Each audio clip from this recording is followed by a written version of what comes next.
So in June and July, I was wearing a lot of dresses and skirts, and because they're comfy. It was like high 80s, 90s even. They're like light fabric, very breathable. They're long ones, so I can bend over and do stuff. And I was like, this just makes the most sense. But then like after wearing them for like 2 or 3 weeks in a row, like only them, I was like, I'm going nuts. This is crazy. I don't like this. I just need to stop wearing them.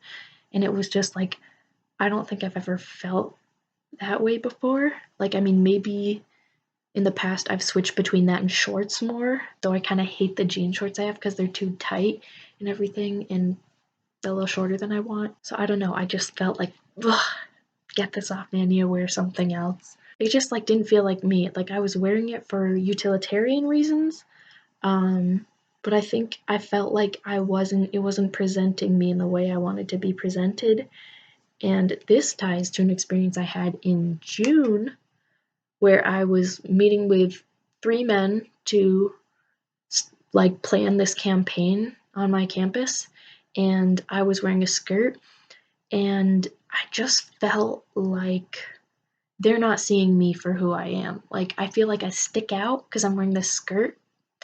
And I think there was a little bit of sexism in the meeting because they were kind of all conferring with each other, and I don't think they were giving me a lot of space to talk or really hearing out my ideas that much. But like I think it also went a little beyond that. It just felt like by wearing this skirt, I'm differentiating myself from them, and I'm not that different from them. And this is like otherizing me, which again, it shouldn't. Like, even if I identified as a woman, it really shouldn't. They should just talk to me and include me equally, but it was beyond that, if that makes any sense. So yeah, I was going to counseling at the time that I decided to stop wearing dresses that summer in July. And I also brought up these things. So I brought up the dress thing. And I brought up also, I actually tried to say this to my mom one day. It was just so random. I was trying to say something about like there was some pain or something, some gender related pain in childhood, but I didn't really know what it was. I couldn't give any concrete examples. I'm not sure what precise thing it was. Um, but just like this feeling, and I tried to articulate that to my mom, and like I'm not doing a good job now. I didn't do a good job then. She didn't understand what it was, so it basically just came out of like, ugh, and it wasn't articulate. Um, so I mentioned that to my counselor, and then I also like talked to them about how I would look at pictures of my younger self, and I wore like dresses a lot and like really feminine stuff. I had long hair, and even like regardless of whether of like my appearance, like it wasn't that I thought I was ugly. Like some pictures, that person was quite pretty, but I just didn't relate to them. Like I felt pain looking at them, and like I would just find myself tearing up, which I just didn't understand. Again, subconscious was speaking. Yeah, so I mentioned that to my counselor too. It's funny because even that summer in July or August, like I was taking language classes, and we had to film videos of ourselves with partners practicing the language to see how well we did. And this was before I had my freak out and said, I need to stop wearing dresses. I looked at myself and I was like, I feel like a dog wearing pajamas. Like, there's just something not right about this. Like, it's not that I look ugly. That's just not, I don't look the way that I feel I should. I look awkward and uncomfortable. And then I just didn't like the way that my voice sounded in the video, and I never do. And I know a lot of people talk about that, like, oh, my voice doesn't sound like how it should in videos, but it's just like, just too high and just, oof. Like, not like, oh, it sounds different than I think it should. It just, like, in the video and spoken, like, I've had some dysphoria around that. I'll talk a little bit more about that later. But then I think talking about this, my counselor asked me, like, well, okay, do you see yourself in a wedding as being the bride or the groom? And I was just like, groom without hesitation. My eyes started tearing up, and I was like, wow, where'd that come from? And I don't know. So then my counselor was like, okay, you need to experiment. You need to see what makes you feel good. Just like try different clothes, you know, do it in like situations where you can get away with it. Like what my counselor did. And my counselor's transgender non-binary person who was born in a female body. And what they did is they would like for Halloween dress up as like a guy, and people can be like, oh, why are you wearing that? They'd be like, oh, it's Halloween. So I took that, and whenever we did language practice, like in my class and role playing, I would always be a male character, though I have to say I think that I just do that because looking back on it in childhood, whenever I had to play pretend, I think I just choose a male character. Um, but then there was also this big skit that my language class had to do, and I was like, I'm gonna be a male character. So I created a male character, is like kind of a skater bro guy, kind of like some guys I see on my campus. And I loved writing the script, and I loved practicing, and I loved doing it. And a frat bro from my language program was like, man, you did such a good job. You were so convincing. You're just like a frat bro, which wasn't what I was going for, but I guess it worked. And my teacher gave me a hug. She's like, wow, you do such a good job playing a guy. It's like, wow, maybe this is indicative of something. Um, and I should say, adding on to this, so that was a good experiment, but adding on to this, I also just like had realized over this period of time, that I've always like from when I first started writing stuff when I was little, I'd always write from a male perspective. Like it was just my go-to and I really connected with it. And then I think as I got older, I started to write more from a female perspective, which I could also relate to, but I think that was more because that was my lived experience. I've lived as a woman, but I didn't think it was as much fun. And I will say, actually, I connected so much with my characters in some of those first few stories, like the male ones, that my name Julian comes from one of the characters' names. Like, I think the first male character that I can remember writing as was Julius, but I thought that was too, like, flashy and grandiose a name to choose. Like Cornelius, it's just like, pow. So I was like, let's tone it down a little bit. So I chose Julian, and it just also seems more like a kind of bi punk rocker guy kind of name. But yeah, so and I will say also I think the SLOFox trans YouTuber, Alan, he also said that he used to write from the male perspective. So there's another little piece for you. And my counselor also asked me, like they asked the question like, so who are you attracted to versus who do you want to be, and or are these the same thing? What an adventure. That was such an important question to ask. God, and I thought about it, and it's like the women I'm attracted to, like Frida Kahlo or Lily Singh, like I relate to them because they're bi women too. So I'm like we're all bi, and like Frida's an artist, and I'm an artist, so I relate on that in that respect. But I don't really want to be them. Like they're not my idols. Whereas I have worshipped punk rock idols, like emo idols forever, like bluesy guys too, like Jack White, Gerard Way. I mean, there are other guys who I just like really admire the way that they look, like Borns, Casablancos, the guy from The Strokes. Anyways, just picture a punk rock guy with shoulder length black hair. I worshipped him, and I like have realized like I've never been able to fantasize about them. Like I just like the dreams I have had about them were just like taking a walk, hanging out, going to a coffee shop. And I am attracted to men, and it's like maybe if I met them and it was possible to have a relationship with them, I would be interested, but that's just not been at the forefront of my mind. Like if I see them versus a beautiful woman, I'm like, oh my god, and I get that whole feeling. But with them, it's just like more in awe of like, oh my god, they're so cool. So yeah, and also the more I've thought about it, it's like I've considered like what if I did like female drag or something like this summer when I was talking to my counselor and stuff. And I was like, yeah, if I did female drag or something, I would want to dress up as these guys.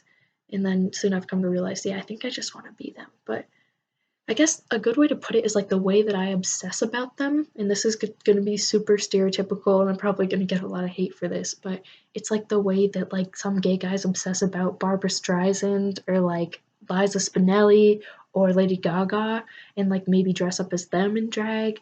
So it feels more like that rather than I'm so attracted to them. So let's see. Yeah, I did talk about having a little voice dysphoria. I will say I did grow up listening to Katie Tunstall and lots of male punk rock singers, and of course, with some of them, they sing in lower registers. So I've tried to sing in lower registers, and I've just like cultivated a lower range, and I'm really proud of it, and I really love it. And I can do some like I really enjoy doing male impressions, like really deep impressions, and like singing in kind of a Frank Sinatra voice. But the thing is, people think it's funny, and that's how I can get away with doing it, but then they get annoyed, and then I need to stop. And if I go on testosterone, I can just speak like that all the time, and it would be great. So there's another thing. Also, another thing is throughout my life, um, I've dissociated from my body a lot, which I think I did a little research on this, and I think most people experience that. I don't know how much they experience it. Maybe this is totally irrelevant, but like a lot of times I'd look in the mirror when I was just throughout my life, and I just kind of feel like I was looking at myself from the outside, and like I'm just kind of a mind floating around, and that's not my body. And that could also have to do with the whole thing where I see myself, I'm like, I look like a dog in pajamas. Um, yeah, that's just common a lot, and especially this summer when I was really just thinking, am I trans, am I trans, am I trans every single day, I would dissociate from myself a lot in the mirror. Um, and it got to the point where I needed to stop looking in mirrors because it felt so uncomfortable. Um, yeah, so I don't know. But I also know that that's also like a comorbidity with depression sometimes, and I was also a bit depressed this summer too, and I have a friend who has chronic depression who has suffered from that a lot. So I don't know, a lot of different reasons for that potentially. Probably good to do more research. But yeah, one thing I did a lot too this summer is like I'd look in the mirror and imagine having a more masculine face, maybe some stubble. I had a dream where I had a beard, and then I woke up and I was sad that it was a dream. And like a lot of days I would just like wake up wanting to be masculine. But then some days, so this is also what kept me from kind of like accepting that I'm trans, is like I would wake up some days like that, and then some days I'd wake up feeling like okay in my body, all right, and just feeling like being trans is all in my head, and that the previous day where I felt super masculine, I was like, I need to be masculine, like that was just a nightmare. But I I think that Kovu, who's another trans YouTuber, I think he put it really well where he was saying like, you know, how many guys wake up and feel like, today I'm a man? So yeah, I think it's just important to not obsess about that, because I think it really was just obsessing. And I think also that's also the way that some people can like ponder being trans for years and years, as they tell themselves this isn't real, this is a nightmare. I don't think I like it feels like I wasn't trans yesterday, blah blah blah blah blah. So anyways, here's just another realization that I had recently is in middle school or 5th grade, I don't remember. I had this dream, and clearly the dream and the thoughts I had in the dream indicated that I am attracted to women.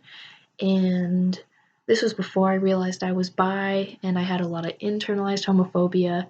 So after having the dream, I felt really confused and really shameful. And it's funny because my family's very open. They're pretty LGBT friendly, so it's really just from society. But anyways, after I had the dream, I felt like I needed to release some energy from it, release some confusion, or I don't know. So just do something cathartic. So what I did is I like drew a picture of this guy with a speech bubble, and I wrote some comment, like some seductive comment, like flattering a woman's body, and then I ripped it up and threw it away. And I just keep thinking, like, why did I draw a picture of a guy doing that? Part of it could have been that, like, oh, that's just the people who I see doing that, like making seductive comments about women. Like, so for that time, maybe that's why I did it, but maybe it's also like that was me and I was expressing it that way. So I just keep thinking, why did I do that? it didn't feel like a random man. Like, I don't know how much of this I'm just projecting, because now that I know that I'm trans onto it, but like, I think I connected with the picture. So anyways, that rose to the surface recently. Also, another thing that one of my friends pointed out is like, she said that I wore a lot of gender neutral clothing like growing up. Because she only remembers me wearing like one thing that was kind of feminine. It was like a shirt with flowers embroidered on it, and I only wore it from one day and then never again. And the more I think about it, the more I know she's right, because I just wore like colors, gender neutral patterns. So I mean, they're from the girls section, but relatively gender neutral for being from there. Okay, maybe this is kind of irrelevant. There have been several instances where I've been attracted to gay men. Like, bi men is one thing because they can be interested in you, but like gay men, I actually fell in love with one. Um, so one of my counselors thinks that that's indicative of my gender identity, and like maybe straight women don't often feel like that, because like, I mean, it just doesn't make sense for a straight woman to like fall, or bi woman, whatever, but it doesn't make sense for a woman to like habitually fall in love or like have crushes on gay guys. So, and I don't know how many do. And it's like, I think in movies, when you see a woman who falls in love with a gay man, it's kind of like just because she thinks he's so attractive, but like that's never it for me. It's like the personalities of these people, and it's um, just in my experience. So I don't know if that's indicative that I'm a man, or if that's just how I feel. And if I was a woman, I would just be totally screwed. Because I mean, I am kind of screwed for right now because I present as female. So maybe that's neither here nor there. Maybe this is why it's also taken me a little while to realize that I'm trans, because I'm not really dysphoric about my chest. I don't feel uncomfortable and awful with it. I just feel like it doesn't match the image of in my head of what I should look like. Like, if I'm imagining myself as my punk rock idols, they don't have breasts. Just doesn't go with it. I don't like, again, I don't, even though I like people like Katie Tunstall, Bishop Briggs, and I think they're awesome and they're strong, powerful women, and I love their music, I don't relate to them. So it is really just an image thing. I've also I've always tried to wear like conservative clothing and cover my chest. I don't know if that's just a modesty thing or if I've just really not enjoyed having breasts. I don't know. Um, but I mean, it's kind of funny because like in the early days, I mean, this is all very recent, but like when I was first kind of realizing that I was trans, like I kind of like personified my breasts, and I was like, oh, they didn't do anything wrong. They're just like innocent children, you know, being affected by the divorce between my body and my gender identity. They don't deserve to be removed, but I think I'm just gonna remove them. And I do remember a time where I wanted breasts and I wanted them to grow, but I think that's just because of my attraction to women. So it's like if you watch those movies of men who like wake up, like they have some switch with their girlfriend or something, and they wake up in a woman's body and they're like, yeah, breasts. Like, I think that's how it was. Like, it didn't feel like mine. It didn't feel like, oh, this makes me a woman. I love this. So it wasn't like that. So, anyways, I probably will get those removed, even though they don't feel terrible. And I am awaiting getting a binder. But be careful, because even though some binders are safer than others, I've heard none are safe, and you need to usually limit it to like 8 hours a day, sometimes less. I had one before, but it really hurt my ribs and my back, and I was like, I'm going to trust my gut on this. I'm not going to wear it again. I sent it back, got a bigger size. We'll see how this goes. So I have one last thing to add is, so as I started watching trans videos, as I was questioning myself, I started to feel like the videos were making me trans. Like, I had the feeling of like, oh, I'm watching these videos with these very likable guys, and I want to be their friends, and I guess it's making me think I want to be like them. So what I did is I took some time off. I took like a month off from it. I questioned myself, looked inward, eventually came back to them. And I think it's really important just to go with your gut. I think it's really good to question yourself and to space yourself from the videos in the community sometimes. But I think what is really important is just keep watching videos until you find a story that you can relate to. Because if you think you're trans, if you're questioning your gender, there's probably something that's a little different, something that there is to look into, and I think that you're gonna find that story if you keep looking. June through December, I've watched like 109 videos. It's probably not even June, it's probably later than that. And though it was very just like it's just a few here and there in the beginning, and then now it's like I'll just binge them like for a night. But yeah, so I think they're good to watch. That's why I'm making them. Is I just think the more stories you have that align with yours, the more helpful, the more self-assured you'll be. I guess that's mostly it. So I hope this helped you guys somehow. Yeah, comment if this helped at all. If there's anything else you want me to talk more about. Yeah, hope this is helpful.